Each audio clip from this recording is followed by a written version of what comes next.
أنغام بتقول إيه من كلمات الشاعر عصام عبد الله؟ ودلوقتي أنا وحدي وأنت خلاص بقيت وحدك. هايل يا فنانة، إحنا فعلا كنا محتاجين جدا نبروز المعلومة ونتأكد إنها حاصلة بالفعل. نعمل إيه دلوقتي بقى؟ أنا بصراحة شايفة إن أغنية بقيت وحدك دي نقدر نقول عليها كده مانيوال شامل، دليل ما سابش حاجة ولا ثغرة صغيرة في إنك إزاي تتعامل بعد انتهاء علاقة معينة وإحساسك المفرط بالوحدة. البداية كانت إن إحنا نعترف بالحقيقة، ما نكبرش. لما قالت انه بدأت رحلة الغربة الحقيقية، حصل بالفعل وبان اكتر صهيل البرد حواليا. بالظبط ده اللي بيجرى. ده انت حاسس كده ان كل الناس اللي حواليك هي كائنات غير مرئية بالمرة، لدرجة بقى ان كل الناس دي مكانها هوا كتير جدا، فاكيد هتحس ببرد غير طبيعي. تعبير مجازي كده سليم جدا، واعتقد اي حد مر بالتجربة دي حس فعلا ان في وسط الزحمة هو حاسس ببرد غير مبرر كده، بس هو الوحيد اللي فاهم ان هو نتاج الوحدة اللي هو حاسس بيها. وبعد كده بقى تبدأ مرحلة ان احنا بنصبر بعض سواء في بينا تواصل او لا. فتقول بقى الفنانة انغام ايه؟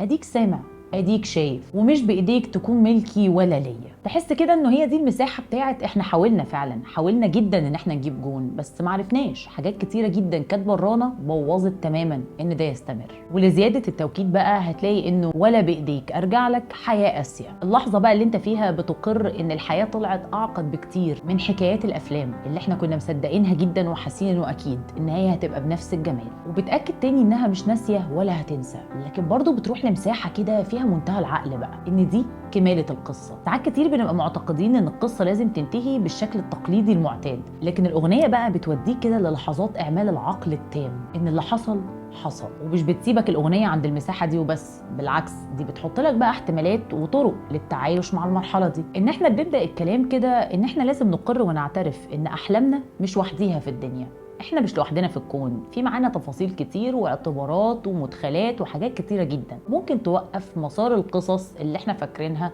طبيعي تكمل زي ما احنا عايزين. لحظة اكتشاف ان الواقع اعقد بكتير من الاحلام الثنائية اللي احنا كنا فاكرين انه مهما حصل عراقيل في النص كده هنقدر نتغلب عليها. في ناس تانية، في امال تانية، في حاجات تانية. ولو سمحتوا بقى كل حد كده ياخد كل كلمة منهم لوحدها ويشوف فعلا قصته كانت مناسبة لأي حاجة فيهم. هل القصة ان في ناس تدخلت بوظتها؟ هل القصة ان كان في امال واحلام اكبر بكتير من الحكاية اللي احنا فيها احنا الاتنين بس؟ ولا القصة قابلت احتياجات مختلفة، احتياجات اتطورت او اتغيرت الى ان نصل بقى للجزء الاروع في الاغنية اللي فيه بنولع نور الأوضة وبنشوف كويس جدا. تبتدي بقى تفكر مع نفسك بصوت عالي وتسأل مش يمكن نجمك الأحلى في حاجات جاية؟ وهنا بقى بصراحة ما تقدرش أبدا تتخطى الإعجاب بالشاعر عصام عبد الله، وفكرة إن أنت تربط كده إن اللي جاي متشلك من القدر ومن النصيب، حاجات ممكن تكون أعلى بكتير ما أنت كنت متصور إن اللي أنت كنت فيه ده سقف الجمال والحلاوة. لا، وارد يبقى اللي جاي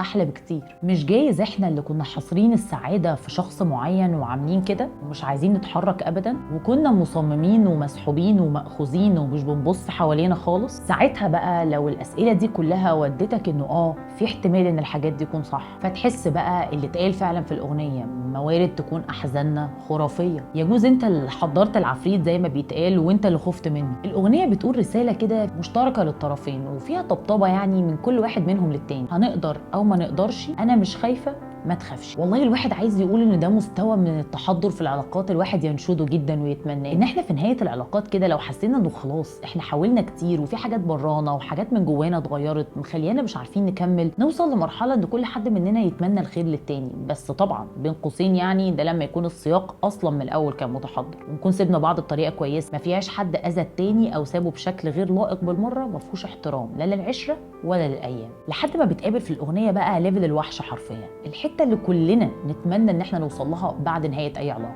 ان انا مش هبطل محاولات اني اكتشف نفسي، واتمنى لك انت كمان انك تشوف نفسك وتكتشفها. ويمكن احنا الاثنين نلاقي كميتنا مع ناس تانية كنا مع بعض فاكرين ان احنا عاملين تفاعل جبار، لكن لما قربنا ان احنا عايزين نوصل لصيغه في العلاقه دي ما عرفناش. بالعكس الكيمياء دي ممكن في لحظه تكون فرقعت في وشنا فودتنا ان لا، كل عنصر مننا مع حد تاني هيكون افضل كتير، وتوصل بقى في الاخر للفينال كده اللي يحسسك انه في امل. هو في امل فعلا، بس كل حاجه محتاجه مجهود. ان احنا نعمم كده في كلام الاغنيه عشان نحس ان احنا مش لوحدنا في اللي احنا فيه. فتلاقيها بتقول في الاغنيه كتير لقيوا حاجات اعلى بطرق تانية. هي بس القصه كلها في الخريطه اللي احنا مختارينها عشان نمشي. هل هي خريطه استجداء الماضي وان احنا عمالين نزعل ونعيط ونقلب في الصور القديمه، ولا بنحاول نفتح طرق جديده ونتعرف على ناس تانية ونشوف يمكن الكليك بينا وبين حد تاني يحصل في لحظه احنا فيها باصين في التليفون وعمالين نرجع بالذكريات. ما جايز لو رفعنا علينا لفوق نشوف حاجات تفرق معانا جدا وتودينا فعلا لمسار افضل لينا بكتير. بحس ان ساعات كتير المشكله بتكون عندنا ان احنا مصممين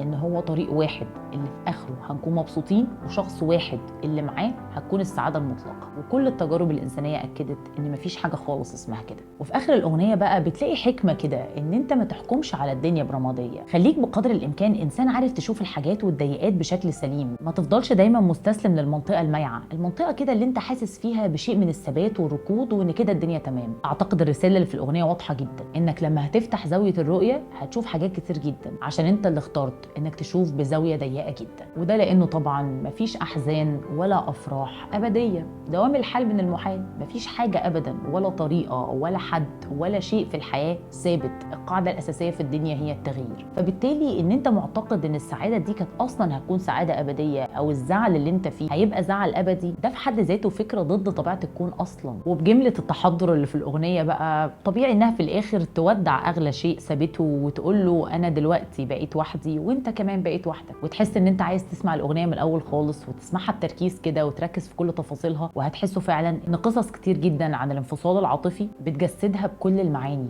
اغنيه انغام بقيت وحدك. لانها مش بتتكلم عن الانفصال اللي منتشر حوالينا كتير، اللي دايما فيه شخص هرب او شخص كان مؤذي الى اخره من مفردات كتير جدا. لا، هي بتتكلم عن طريقه متحضره كده، طريقه الاشخاص فيها اكتشفوا ان هم مش نافعين، اكتشفوا ان في حاجه غلط. وارد تكون في الضيقات برضو كان في حاجات سخيفه، بس اجمالي القصه في الاخر ان كل طرف حاول جدا يكون متحضر مع التاني، وحاول ان هو يسيب له رسائل ويساعدوا بعض ان كل حد فيهم يكتشف نفسه في افاق مختلفه في الدنيا. اغنيه ملهمه جدا ان احنا طول الوقت نلاقي سبل مختلفه للتعايش مع اي حاجه مزعلانا، ونفكر ان الدنيا اوسع بكتير جدا جدا من المساحه الضيقه اللي احنا زانقين فيها افكارنا وزعلنا وحزننا على حاجات راحت. بعد بقى كل الكلام ده اتمنى جدا اعرف رايكم في الكومنتات. هل عندكم قصص كده حاسين الاغنيه دي فعلا بتفسر بالظبط كل مشهد انتوا عشتوه ما بعد الانفصال؟ اتمنى جدا تحكوا لي كده في الكومنتات عن قصص فعلا انتوا في اي مرحله من مراحل الاغنيه، او لو حد عنده قصه مختلفه بس هو خرج منها